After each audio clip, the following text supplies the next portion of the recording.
प्रभु परमेश्वर की जय। प्रभु सदानंद भगवान की जय। जय प्रभु परमात्म जय प्रभु। जय प्रभु परमात्म जय प्रभु। जय प्रभु रे मेरे, जय प्रभु रे मेरे, जय प्रभु। जय प्रभु परमात्म जय प्रभु। जय प्रभु परमात्म जय प्रभु। आप सभी उपस्थित भक्तजनों को और महात्माओं को, महान आत्माओं को मेरा चरणों में नमन। सत्संग शुरू करने से पहले हम गणेश जी की वंदना करते हैं ताकि हमारे सत्संग में आने वाली विघ्नबाधाएं दूर हों। गजाननं भूतगणाधिसेवितं सेवितम कपित्थजम्बूफलचारुभक्षणम् उमासुतं शोकविनाशकारकं नमामि विघ्नेश्वरपादपङ्कजम्। ओम सरस्वती वंदना करते हैं ताकि सरस्वती हमारी जीभ पर विराजमान हो जाए, ताकि हमारे शब्दों में, वचनों में कोई असत्य भाषण ना निकले और कोई अप्रिय भाषण ना निकले। या कुंदेन्दु तुषार धवला, या शुभ्रवस्त्राभृता, या वीणावरदण्ड मंडितकरा, या श्वेत पद्मासना, या ब्रह्माच्युत शंकर प्रभृतिर्देवैः सदा वन्दिता। समां पात सरस्वती भगवती नियशेष जाड्यापा। अब हम शंकर जी की वंदना करते हैं ताकि हमको परमात्मा की भक्ति प्रदान हो। गया कर्पूर गौरम करुणावतारम संसार सारम भुजगेन्द्रहारम सदा वसंतम हृदयारविंदे भवम भवानी सहितम नमामि। अब हम भगवान राम की वंदना करते हैं ताकि हमको प्रगाढ़ भक्ति प्रदान हो। नीलांबुज श्यामल कोमलांगम सीता समारोह पितवाम भागम पाणौ मासायक चार चापम नमामि रामम रघुवंशनाथम। बोलिए परम प्रभु परमेश्वर की जय। भगवान पवित्र हैं, उनका नाम पवित्र है और उनका ज्ञान भी पवित्र है। भगवान का नाम समस्त पापों को नाश करने वाला है और मुक्ति को देने वाला है।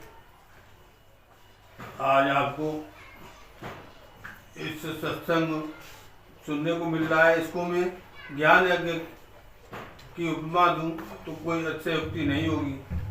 आज आपको भगवत ज्ञान स्वरूप अमृत रस से भरा हुआ पका फल रसपान करने को मिलेगा। इस ज्ञान में तीनों सूत्रों का प्रतिपादन मिलेगा। तीन सूत्र कौन कौन से हैं? पहला है मृत्योर्मा अमृत गवय, मुझे मृत्यु से अमरता की ओर ले चले। दूसरा है असतो मां सदगमय, मुझे असत्य से सत्य की ओर ले चले। और तीसरा सूत्र है तमसो मां ज्योतिर्गमय, मुझे अंधकार से प्रकाश की ओर ले चले, अर्थात अज्ञान से ज्ञान की ओर ले चले। आज आपको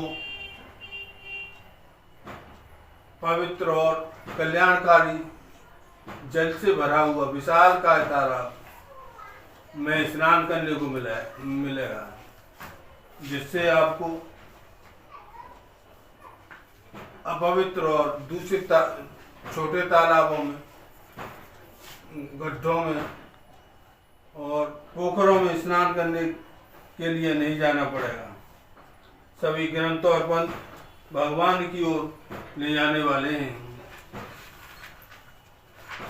सभी ग्रंथ, वेद, पुराण, उपनिषद, स्मृति, भगवत गीता, रामायण, भागवत, महापुराण का लक्ष्य है भगवत प्राप्ति। सभी गुरुवर भगवत प्राप्ति के लिए ही पहले शिष्य बने थे। लेकिन अपने पीछे विशालकाय भक्त समुदाय को देखकर मायासक्त हो गए और अपने परम लक्ष्य से भटक गए। जीव का सच्चा स्वार्थ यही है, मन वचन कर्म से भगवान के चरणों में प्रेम हो। रामायण भी कह रही है, स्वार्थ साच जीव कहुया, मन क्रम वचन राम पद नया, सोय पावन सोय सुभग शरीरा, जो तन पाई बजिय रघुवीरा।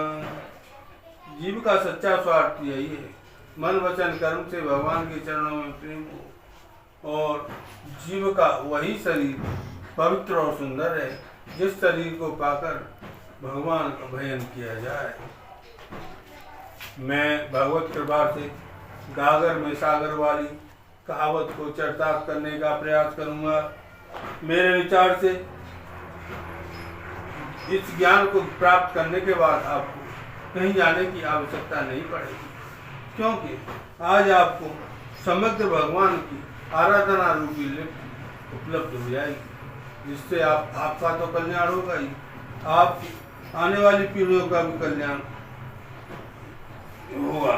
क्योंकि इस आराधना में निर्गुण निराकार परम ब्रह्म परमात्मा की आराधना है, जो कि महाप्रलय के बाद भी जो परमात्मा शेष रहता है और फिर उसी से पुनः सृष्टि की रचना होती है, उसकी आराधना, और सगुण निराकार परमात्मा की आराधना, और दिव्य सगुण साकार चतुर्युगीन भगवान की आराधना है।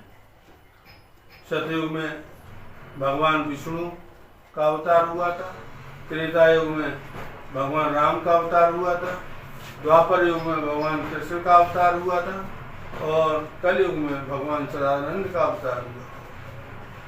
तो अंत समय में शरीर छोड़ते समय आप जिनका नाम लेते हुए शरीर छोड़ेंगे उन्हीं के धाम को जाएंगे। यदि वैकुंठ में जाना चाहते हैं तो भगवान विष्णु का, यदि साकेत लोग जाना चाहते हैं तो भगवान राम का, यदि गोलोक जाना चाहते हैं तो भगवान कृष्ण का, और सत्य लोग जाना चाहते हैं तो प्रभु सदानंद का स्मरण करते हुए शरीर छोड़ें। ये सब लोग परम धाम में निर्गुण, अगर निर्गुण निराकार सच्चिदानंद भगवान का नाम लेते हुए भगवान को स्मरण करते हुए शरीर छोड़ेंगे तो भगवान के तत्व रूप में विलीन हो जाएंगे। यह ज्ञान परलोक की पढ़ाई है, चेतन तत्व की पढ़ाई है। लौकिक शिक्षा तो जड़ तत्व संबंधी पढ़ाई है, जो केवल अनित्य परिवर्तनशील और विनाशशील सुखों की उपलब्धि कराती है, परंतु सुखों के साथ न चाहने पर दुख भी मिल ही जाते हैं, क्योंकि सुख दुखों की प्राप्ति प्रारब्ध के अनुसार होती है। मनुष्य योनि में नवीन कर्म करने की स्वतंत्रता है। मनुष्य योनि में किए गए कर्मों का फल ही जीव 83,99,999 योनियों में भोगता है। जीव परमात्मा का अंश है, जब तक वो परमात्मा में नहीं मिल जाएगा तब तक उसको चक्कर काटते ही रहना है। परमात्मा से जीव अविनाशी, चेतन अमल सहज सुख राशि। परमात्मा का अंश है जीव, जो चेतन है, विशुद्ध है और सुख स्वरूप है।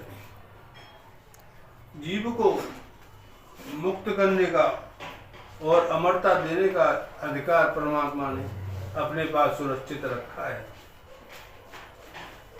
राक्षसों ने कठिन तप करके देवताओं से अमरता ही मांगी थी, लेकिन ब्रह्मा जी, शंकर जी, इंद्र और शक्ति ने अमरता न देकर उनको बहुत कई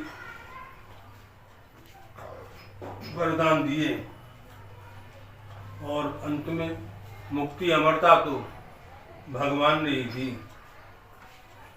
हम कामनाओं की पूर्ति में पूरा जीवन बिता देते हैं। कामनाओं की पूर्ति के लिए मनुष्य को समय भी व्यय करना पड़ता है, धन भी व्यय करना पड़ता है, परिश्रम भी करना पड़ता है और मेहनत भी करनी पड़ती है। पाप को कर्म भी करने पड़ते हैं और कभी कभी तो मारपीट भी सहनी पड़ती है। तो कुछ लोगों को कामनाओं की पूर्ति के लिए जेल भी जाना पड़ता है। लेकिन भगवत प्राप्ति में आपका न समय नष्ट होना है, न धन नष्ट होना है, न परिश्रम ही करना है। ये परमात्मा की प्राप्ति तो स्वतः ही प्राप्त हो जाती है। केवल आपको दृढ़ निश्चय करना है कि मुझे परमात्मा की प्राप्ति करनी है। हम सांसारिकता में बहुत से कामनाओं कर्म करते हैं, लेकिन उनकी कोई गारंटी नहीं है कि उन कर्मों में हम सफल होंगे या न होंगे। लेकिन परमात्मा की प्राप्ति निश्चित है। अगर हम परमात्मा की भक्ति करते हैं तो मुक्ति और अमरता निश्चित है। हम अपनी बहन बेटियों की शादी 10-20 लाख रुपए खर्च करके शादी संपन्न करते हैं, लेकिन कोई गारंटी नहीं है कि हमारी बहन बेटी पर ससुराल में सुखी रहेगी न रहेगी।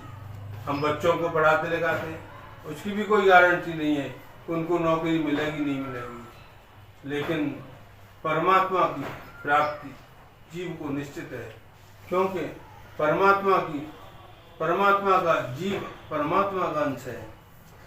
वह स्वतः ही प्राप्त हो जाए, स्वतः ही प्राप्त।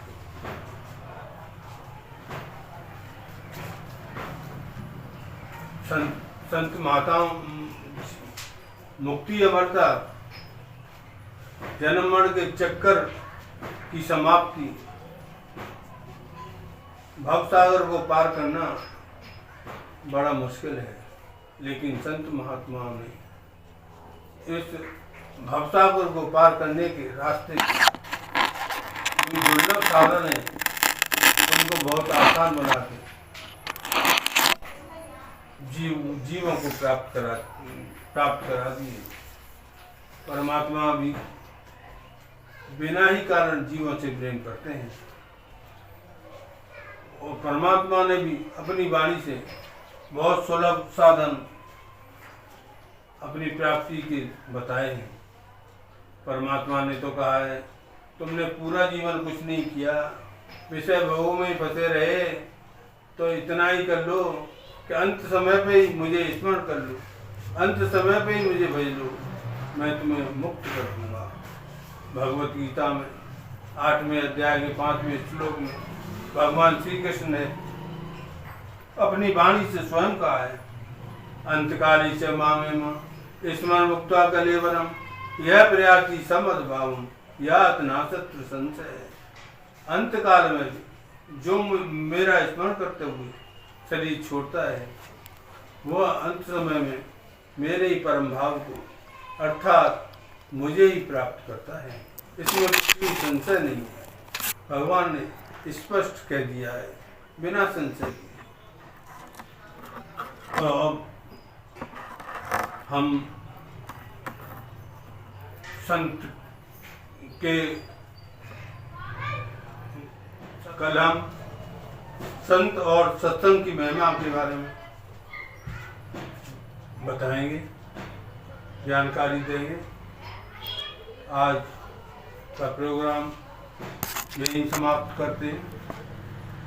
बोलिए परम प्रभु परमेश्वर की जय। बोलिए परम प्रभु परमेश्वर की जय। बोलिए परम प्रभु परमेश्वर की। अगर आपको हमारा सत्संग प्रवचन अच्छा लगा हो तो हमारे इस चैनल को सब्सक्राइब करें, शेयर करें, कमेंट करें और बेल आइकन को दबाएं।